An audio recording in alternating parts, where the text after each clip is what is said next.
माँ बहू आते ही तुम बदल गई। नई दुल्हन निहारिका कुछ रस्मों के बाद सोफे पर चुपचाप बैठी थी, तभी बड़ी ननद गीता बोली, अरे तुम्हारी माँ ने तुम्हें बताया नहीं? दूल्हा दुल्हन के खेल रस्म के बाद अब तुम्हें घर की सभी बड़ी महिलाओं के पैर छूकर शगुन देना होगा। चलो उठो, सभी को देरी हो रही है। बुआ चाची जी, लोगों को तो निकलना है, वरना बाद में हमें सुनाएंगे। बहू के मायके से तो कुछ आया ही नहीं। तभी निहारिका को याद आया कि उसके माँ ने विदाई की सब में एक पर्स में अलग से लिफाफे बनाकर रखे थे, यह बोल के कि जब भी कहा जाए तब निकाल कर बड़े बुजुर्गों के पैर छूकर दे देना। दीदी सुबह से एक ही साड़ी पहन रखी है, इसने सब क्या सोचेंगे? नई बहू के पास साड़ियां ही नहीं, आप तो हमारे घर वालों को अच्छे से जानती हो, कैसी कैसी बातें बनाती है। ताई और चाची लोग एक काम करते हैं, निहारिका की साड़ी बदलवा देते हैं। आखिर इतनी साड़ी चढ़ाई में चढ़ाई है, लोग भी तो देखें हमने कितनी महंगी बनारसी सिल्क की साड़ियां भेंट की है। हमारी माँ ने हाँ तू सही कहती है छोटी, चलो निहारिका मैं तुम्हारे लिए भारी साड़ी और जेवर निकालती हूँ, वही पहनकर पैर छुआई की रस्म करना। दोनों नंदों की बात सुन निहारिका चुपचाप अपने कमरे में चली गई। जेठ की गर्मी में जहाँ अच्छे अच्छों का पसीना छूट जाते हैं, वहाँ सोचो नई दुल्हन के क्या हाल होंगे। भारी साड़ी, दो दो चुनी, गठजोड़ा भारी चुपते जेवर करती, क्या किसे कहती नई बहू थी। और यहाँ तो जब से शादी तय हुई है तभी से दोनों नंदों का राज शुरू हो गया। सास गायत्री के तेवर अभी पता ही नहीं थे, क्योंकि शादी का सारा कार्यभार दोनों ननद रानी गीता बबीता ने उठा रखा था। दोनों ननद निहारिका को कपड़े जेवर कौन से पहनने हैं, कैसे तैयार होना है, मेकअप कौन सा करना है, सब बताकर कमरे से बाहर आ गई और अपने काम में व्यस्त हो गई। थोड़ी देर बाद जब छोटी ननद बबीता उसे लेने पहुंची तो देखकर गुस्से में बोली, अरे निहारिका, तुमसे कहा था ना दीदी के बताए हिसाब से तैयार होना, ये तुमने सस्ती भद्दी साड़ी क्यों पहन ली? देखते ही समझ में आ रही है तुम्हारी मायके से आई है। देखो यह मायके का लगा, वही छोड़कर आओ ससुराल के नियम अपनाओ, नई दुल्हन हो, अच्छे से हवी साड़ी पहनो। इतने में गायत्री जी कमरे में पहुंची और बोली, अब जो है जैसा है ठीक है, सब चुपचाप नीचे चलेंगे, जो भी बात है बाद में देखी जाएगी। और बहू तुम बहुत सुंदर लग रही हो। चलो। इतना सुनते ही बबीता चुप तो हो गई, पर मन ही मन कसम सा गई। जब निहारिका सबके साथ बैठी थी तो गीता भी गुस्से में थी। निहारिका बड़े ध्यान से सबके पैर छूकर लिफाफा थमा रही थी। इतने में गीता बोली, अरे ये हमारी दादी माँ है, इनके पैर घुटनों तक दबा दबा कर पढ़ो, बहुत आशीर्वाद मिलेगा।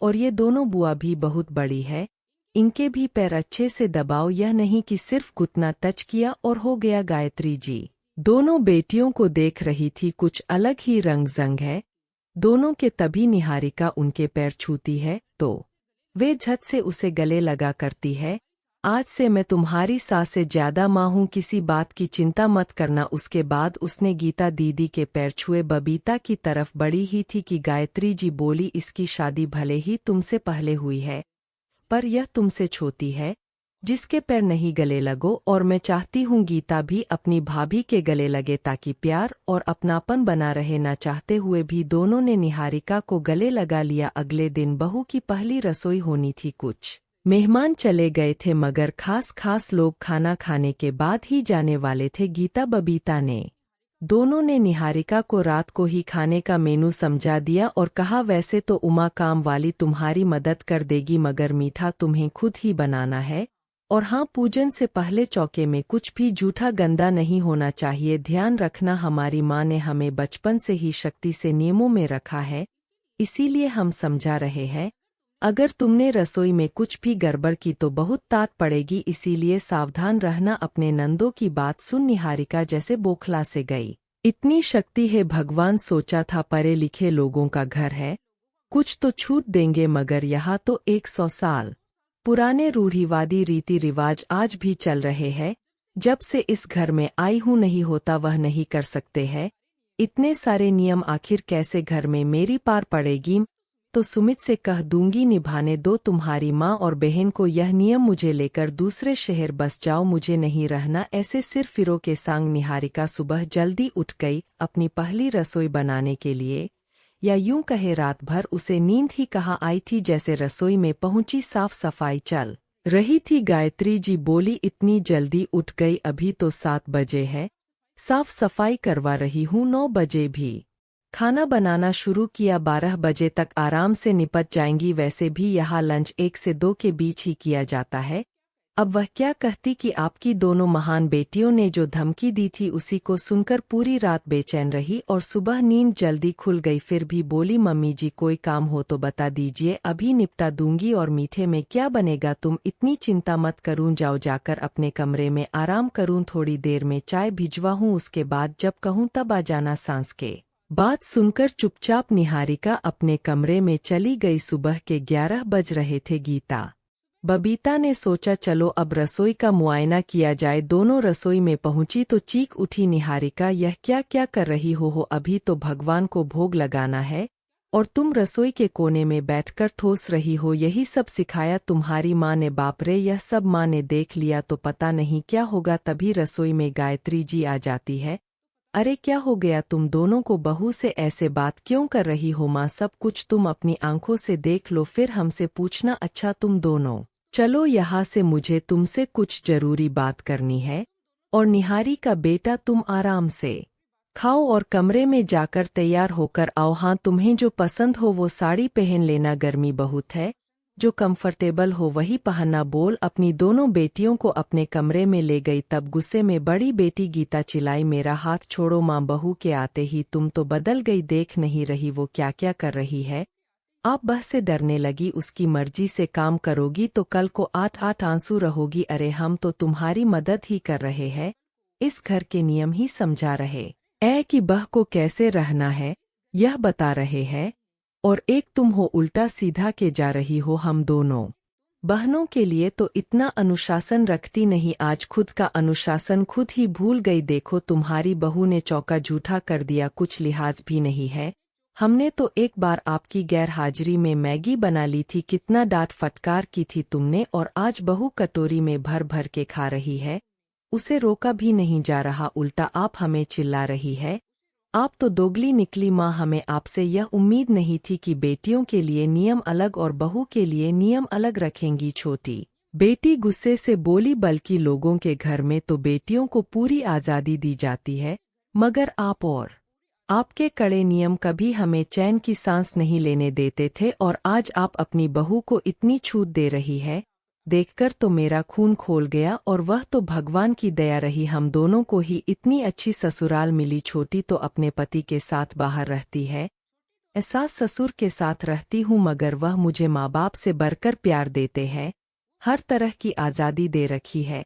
कपड़ा हो या खाना पना, कहीं भी रोक टोक नहीं करते। कहीं आती जाती भी हूँ तो पूछते भी नहीं। सच में मायकी से ज्यादा सुख मिले हमें ससुराल में। दोनों की बात सुन गायत्री जी बोली, मेरी प्यारी बच्ची हो, मैं कुछ नहीं बदली। तुम खुद देखो, जब हम सिफॉन जॉर्जेट की साड़ियों में घूम रहे हैं तो उसको इतना भारी बनारसी सिल्क क्यों पहनाया? तुमने देखा नहीं, पूरा ब्लाउज पसीने से भीगा हुआ था। और रही रसोई जूठा करने की बात, तो सुनो, सारा खाना बन चुका है, मीठे का भोग मैंने लगा दिया है।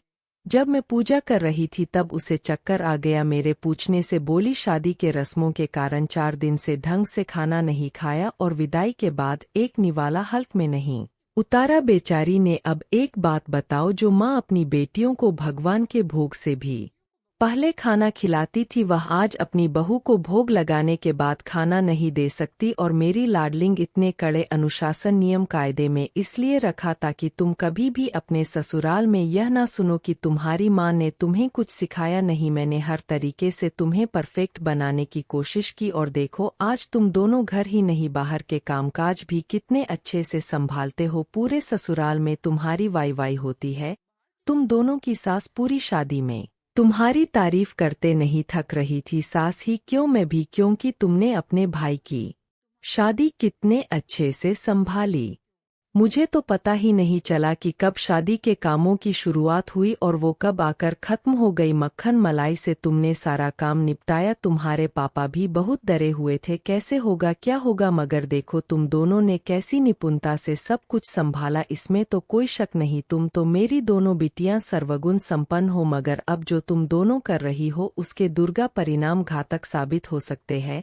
नहीं, अपनी भाभी के मन में ऐसे कांटों के बीच बोगी कड़वी बातें बोलोई तो आगे चलकर जब असहाय हो जाऊंगी या नहीं रहूंगी तो कभी अपनी भाभी से यार समर्पण की उम्मीद मत करना। दोनों अचंभे से अपनी माँ की तरफ देख ही रही थी कि फिर गायत्री जी बोली, क्या कहते हैं?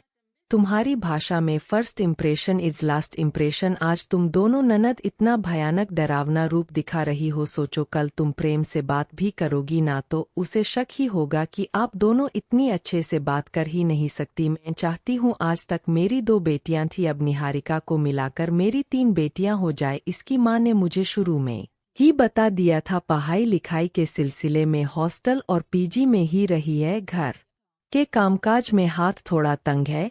और हाँ माना, मैंने तुम्हारे भविष्य के बारे में सोचा, मेरी नीतियाँ कुछ अलग थी। अब हर माँ एक जैसी नीति को अपना नहीं सकती क्योंकि परवरिश के कोई नियम नहीं होते। हर माँ अपने हिसाब से अपने बच्चों को पालती पचती है। तो मुझे उसकी माँ सुषमा जी की बातों में भी कुछ गलत नहीं लगा। अब हम चाहते हैं कि निहारिका हमारे हिसाब से ढल जाए तो उसे कुछ वक्त देते हैं, कुछ अपनी तरफ से समझाते हैं।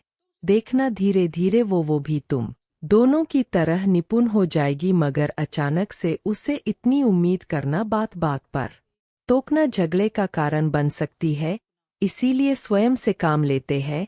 हम तीनों मिलकर उसे अपने घर परिवार के नियम के बारे में धीरे धीरे समझा देंगे। मुझे पूरा यकीन है जैसे तुम दोनों सीखी ऐसे ही वह भी सीखकर एक दिन मेरी दोनों बेटियों की तरह परिवार में सामंजस्य बैठा लेगी और हर जगह वाह लूट कर ले आएगी। गीता बबीता दोनों एक दूसरे की तरफ देखती है।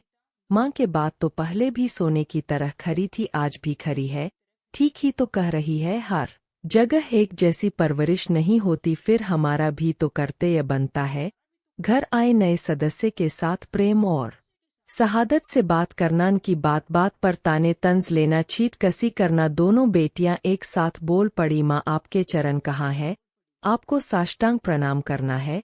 आपने तो हमें बहुत बड़ी गलती करने से रोक लिया, वरना हम दोनों मिलकर उस अकेली के क्लास लगाने में लगे थे जो हमारी माँ ने हमारे साथ किया। हम उसके साथ करने की सोच रहे थे, जबकि जो भी हमारी माँ ने किया वह उनकी परवरिश थी। अब जो करने जा रही है वह उसका कर्तव्य है।